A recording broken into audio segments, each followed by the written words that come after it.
Pag-usapan natin kasi he was convicted si Chief Justice Renato Corona dahil meron siyang mga hindi dineclare sa kanyang salin. Given that standard set by the impeachment court na technically naging president na siya no, ng impeachment proceedings, would that be kumbaga to the disadvantage of the Vice President? Ito. Kasi Pero bago kung totoo, sorry po, kasi kung totoo lumabas dun sa impeachment hearings, mukhang mas malaki hindi niya sinama sa salin niya. ito po paliwanag ko ha. Paliwanag ko. Bago ko sagutin yan, Christian, sabihin ko muna na yung aspeto na yan, yung perang pinag-uusapan dyan na halos $2 million or a little over 100 million, ay napatunayan ng 2012 sa Sandigan Bayan na pera niya. Ang tanging pagkakamali niya ay kapabayaan na hindi niya nalagay. At yun din, ay alam naman natin na pinisinta doon is yung pamilya ng asawa niya, di ba? Meron rin dispute, yung basa something yung family, no? Family name, yun na pag-usapan lahat yun. Pero pupunta tayo ngayon dito sa realm ng impeachment. Yun nga, yun. Para lang maliwanagan, ano? Kasi yung aspeto na yun na naging nag-meet siya doon sa pagkakonvict sa kanya, ay later na patunayan na wala naman siya pagkakasala. Okay, now having said that, to that extent tama ka eh. Bakit? Kasi yan, napag-usapan ng SALN. Remember, that's the only article na binotohan nila noong panahon ni CJ Corona, correct? Pangalawa, naulit na naman yan nung panahon ni CJ Sereno. Tandaan mo, although hindi nag-ripen yan sa eventual na impeachment trial, yan ay naging subject ng discussion, contentions, dun sa co-warranto case niya. Na yung ang pinag-uusapan lang dito ay hindi pagsasubmit ng kanyang SALN bilang professor ng University of the Philippines. Yes. So, ito, SALN na naman. Di ba? Kaya doon nila dinadala discussion eh. SALN na naman, tapos titingnan mo yung amounts. Pero kasi sa ngayon, hindi pa eh. Ang titingnan lang dito, meron bang betrayal of public trust, may culpable violation of the Constitution, meron bang bribery, meron bang treason, yung mga ano na yan eh. Yan lamang. Tapos later, kita katulad na nangyari kay CJ Corona, pagtanggol mo sarili mo. And it took almost 10 years bago na patunayan yun, di ba? Pero wala ka na sa pwesto. Pero ang point ko nga, for better or for worse, masyadong mataas yung standard na ginamit eh. Or masyadong mababa. Hindi sa akin. Nung huling impeachment trial eh. Yung sa akin naging ano eh. Ayoko sabihin mataas o mababa. Gusto ko sabihin it's something that the public could easily digest. Madali sila makarelate. Kasi alam mong pera, madali natin maano yan. Ako nga, siyempre, sa ordinary mamamayan, ganito lang sweldo ko eh. Ito lang pera ko sa bangko. Ganyan niya. Kita mo yung narrative ganyan publicly. Tapos ngayon, ang laki niyan.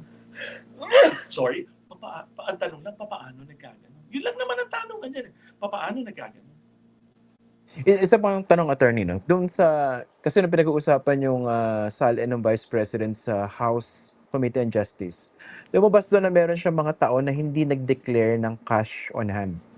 So from 2019 until 2024, if I'm not mistaken. Pero until 2018, nagde-declare siya. Ngayon, ang sagot ng abogado niya, nung tinanong daw siya, hinalo daw dun sa others. Technically, can that be done? Is that a valid excuse? Well, ano yan for purposes of accuracy, iba naman yung others, di ba? Iba yung others. Kasi kung may specific na linya doon, siguro dapat doon mo i-provide. Ngayon, lalo ko pang didiscusin yan. Remember, sinimulan nila nung hindi pa siya Vice President. Tama? Nung nagsimula pa siyang magsilbi. Para lang for proper context, alam niyo yung parang 2006 pa, simula nag-Vice Mayor siya up until yung kasalukuyan. Maliwanag po sa Supreme Court decision, ito lang, para lang sa better context, na yung mga aksyon bago ikaw ay naging impeachable officer, ay hindi kasama sa usapan. Kaya lang, hindi mo maitatanggi na isasama nila yan, di ba? Again, because that's part of a public discussion. She's a public figure. Ngayon, sabihin na natin nung kailan siya yung pumasok. Ito na nga, i-simplify mo na lang Christian, sabihin natin, yung SALN mo ba accurate? Yun lang Yun na lang. Santabi mo yung lahat. Santabihin mo lahat yun. Yung mula 2006 ba yun? Hanggang yung inflow, outflow, which I think lalabas pa rin. Santabi mo na yun. Yun na lang ka. Doon na pag-usapan yung 22. Yung kung kailan siya vice presidente up to the present. Ang pagpuputungan lang naman nila dyan Tama bang pinasok mo? Hindi bang pinasok? Sa tingin ko, that's the barest minimum in its purest sense. Kung isama man nila, sige. Pero nag-decide na kasi Supreme Court, yung mga other matters prior to being an impeachable officer, hindi dapat yung subject sa impeachment. But again, with all due respect, na-expect ko, i-discuss yun kabuuan.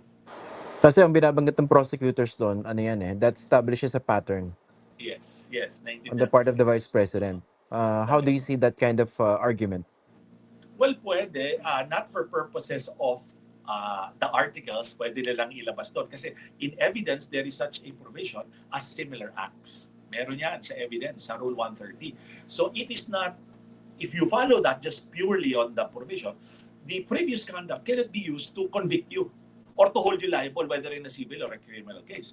However, the previous act could establish pattern, scheme, plan, that could be presented. Yung previous conduct mo, that will not be the basis of holding you liable for your present acts. But that similar conduct may be used to establish modus, scheme, plan, pattern, yun. Meron sa evidence na gano'n. Kung gano'n, yun ang malamang gagamitin nila. Pero nga, yung bang, is that a valid reason na ilagay mo sa others yung cash on bank, in bank tsaka on hand? Ako naman, Is that a practice? tingin ko kasi, hindi pa kasi naman ako no? Hindi pa ako naging public officer, so hindi pa ako nag-fill up ng ano. I would say, what is provided for in the box? Kung yan ay pera, dapat doon mo ilagay. Kung deposit, doon mo ilagay. Kasi yan, nakita mo, naging issue na yan. Ayoko i-preempt ang position ng prosecution o ang depensa nila. Pero sa akin para na, kung ano yung nakalagay doon, dapat sagutin. Yun ang akin. Okay.